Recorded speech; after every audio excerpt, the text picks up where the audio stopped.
Praise be to God. கர்த்தருடைய நாமம் மகிமைப்படுவதாக.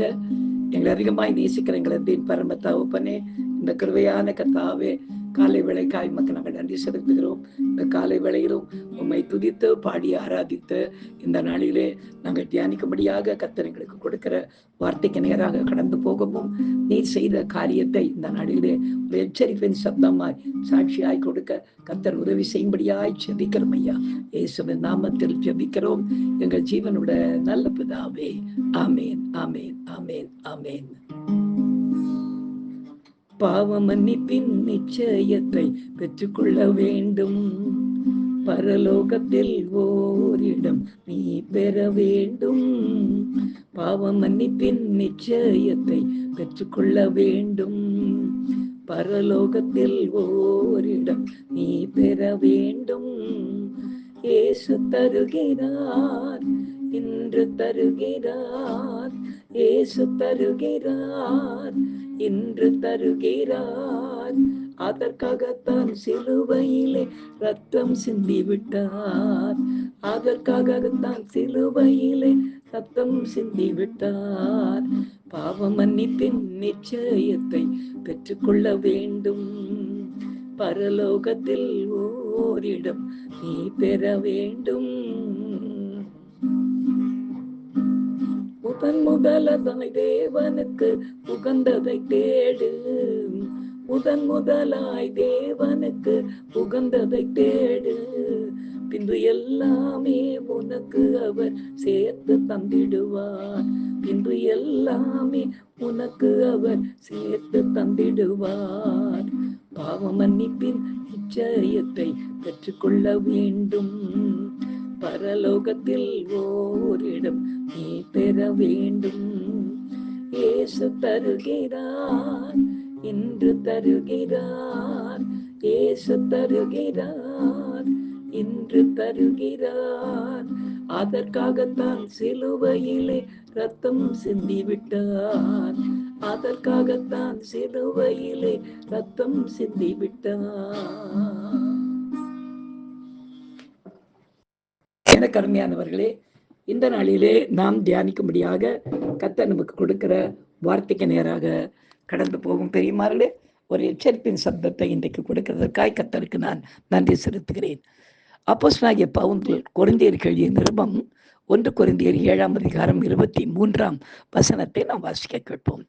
நீங்கள் கிரயத்துக்கு கொள்ளப்பட்டீர்கள், மனுஷருக்கு அடிமைகளாகாதிருங்கள் என்று எழுதியிருக்கிறார்.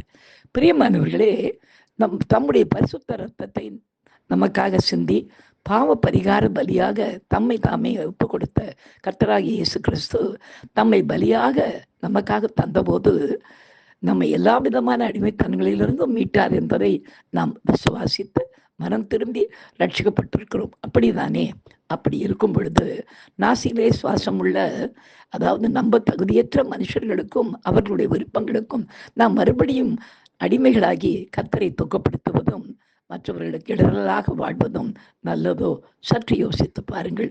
ரட்சிக்கப்பட்ட பின்பு வீணான உலக சடங்குகளுக்கு கூட நாம் அடிமையாவதை கர்த்தர் விரும்பவில்லை.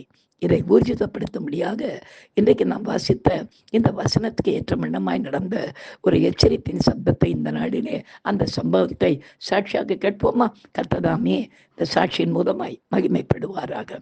எனக்கு அருமையானவர்களே, எனக்கு தெரிந்த குடும்பத்தார் பெங்களூருக்கு அருகாமையில் உள்ள ஒரு இடத்திலே வசித்துக் கொண்டிருந்தார்கள். அந்த குடும்பத்தில் இருந்த ஒரு தாயார், அவங்க ஃபாரின்ல இருந்து, அதாவது எந்த தேசம் தெரியவில்லை, பட் ஃபாரின் லேடி, அங்கிருந்து வந்து இங்கே திருமணமாகி செட்டிலானவங்க. ஒரு நல்ல பெரிய சபையிலே, அதாவது இப்போ இருக்கிற அந்த சபைகளிலே உயர்ந்த சபை என்று சொல்லக்கூடிய ஒரு சபையிலே அவங்க அங்கத்தினராக இருந்து கொண்டு ரொம்ப வைராக்கியமாய் பேசி கொண்டிருப்பாங்க. ஆனால் இந்த காரியம் ஒன்று என்ன என்று பார்க்கும் பொழுது, இந்த ஃபாரின்லேருந்து வர்றவங்களுக்கு இந்த இந்தியன் கல்ச்சர் ரொம்ப பிடிக்கும். அதாவது இந்த மஞ்சள் பூசிக்கொள்வது, அதாவது பொட்டு வைத்துக் கொள்வது, பூ வைத்துக் கொள்வது, இந்த இந்திய கலாச்சாரத்தை அவர் ரொம்ப விரும்புவாங்க. அது என்னன்னு தெரியல. அது ஒரு வேளை அந்த தாயாரை விட்டு போகவில்லை போது. அதாவது அவங்க மஞ்சள் பூசி பொட்டு வைத்தார்கள் என்று நான் சொல்லவில்லை. ஆனால் இந்தியன் கல்ச்சரில் அவங்க எப்படி ஈடுபட்டு பின்பு ஒரு பயங்கரத்தை தேடிக்கொண்டார்கள் என்பதை தான் இன்றைக்கு நான் சாட்சியாக சொல்ல விரும்புகிறேன். அவங்களுக்கு தெரிந்த ஒரு வீட்டுக்கு ஒரு பிள்ளைக்கு விளைகாப்பு நடந்தது. அதாவது ஸ்தோத்திர கூட்டம் என்று சொன்னார்கள். ஸ்தோத்திர கூட்டம் என்று சொல்லவும் நான் செய்து கொடுக்க நான் போயிருந்தேன். அங்கே போன தட்டில் வளையல்கள், சந்தனம் எல்லாம் இதாயிட்டு இருந்தது. நான் அதை பார்த்துட்டு எனக்கு வருத்தம் ஆயிடுச்சுடா, இது ஒரு கிறிஸ்தவங்கன்னு சொல்கிறாங்க, செய்தி கொடுக்க கூப்பிட்டாங்க, நம்ம வந்தால் ஸ்தோத்திர கூட்டம்னு சொல்லி நம்மளை கூப்பிட்டுட்டு இப்போ அதை வளைகாப்புன்னு சொல்கிறாங்களே அப்படின்னு சொல்லிட்டு மன வருத்தத்தோடு அங்கே நான் பேசாமல் நின்று கொண்டிருந்தேன். இருந்தாலும் ஆண்டவர் சொன்ன காரியத்தை, இதெல்லாம் இப்படி ஒரு தேவையில்லாத ஒரு ஆண்டவருக்கு பிரியமில்லாத சடங்குகள், ரெண்டாவது இது விஞ்ஞானத்துக்கு அப்பாற்பட்ட ஒரு காரியம் என்பதை மிக தெளிவாக அங்கே சொல்லி முடிச்சுட்டு நான் பேசாமல் உட்காந்துட்டேன். சரி, நம்ம செய்தி கொடுத்ததுக்கப்புறம் செய்திக்காவது பயந்து அதெல்லாம் எடுத்துன்னு போயிடுவாங்கன்னு பார்த்தா அது கொஞ்சம் கன்ஜஸ்டட் ஏரியா, நிறைய இந்துக்கள் இருக்கிற ஏரியா. அந்த ஜனங்களை பிரியப்படுத்தும்படி அங்கே ஒரு காரியம் நடந்தது, அந்த வளையல் போடுகிற ஒரு காரியம். அதற்கு யாரை முன்னாங்கன்னு பார்க்கும் பொழுது இந்த ஒரு பெரிய சபையை சேர்ந்த ஒரு சகோதரியை சொன்ன பாருங்க, ஃபாரின்லேருந்து வந்தவங்க, அவங்க தான் நின்று கொண்டு சந்தோஷமாக எல்லாருக்கும் 2 வளையல் எடுத்து கொடுத்து சந்தனத்தை எடுத்து கொடுத்து கொண்டிருந்தாங்க. நான் அவங்களே பார்த்து கொண்டிருந்தேன். முடிச்ச உடனே நம்மளை கூப்பிட்டு அவங்க சபையினுடைய தேவை சொல்லி அவங்களை கேட்டேன், அந்த சபையை சேர்ந்தவங்க தானே நீங்கள் அப்படின்னு. ஆமாம், நாங்கள் என்ன சிஸ்டர் தான் பண்ணிக்கிட்டு இருக்கீங்க?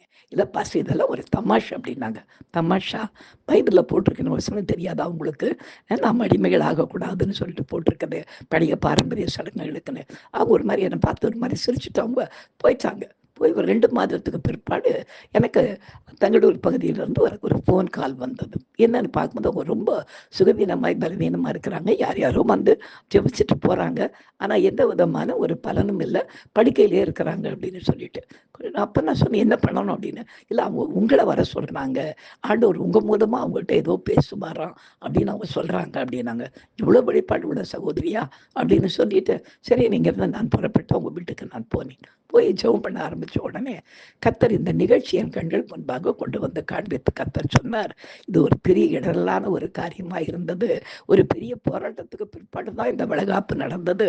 அதுவும் நீ வந்து செய்தி கொடுக்க போகிறாய் என்பதை தெரிந்த பிற்பாடும், நீ செய்தியை கொடுத்த பிற்பாடும் இப்படி ஒரு இடரலான காரியத்தை மகள் செய்ததினாலே இந்த மகளை நான் தண்டித்திருக்கிறேன் அப்படின்னாரு.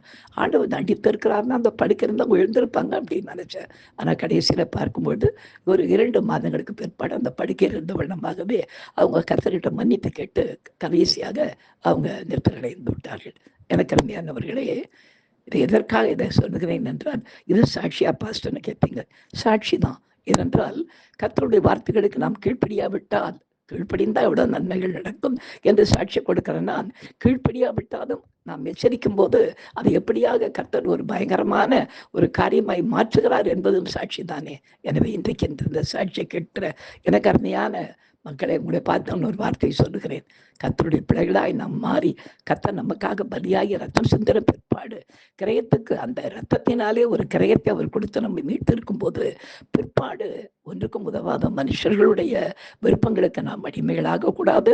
அது நிமித்தமாய் மறுபடியும் நாம் கர்த்தரை கோபம் விட்டக்கூடாது. எச்சரிக்கையாக இருப்போம். நாம் ஜெபிக்கலாம்.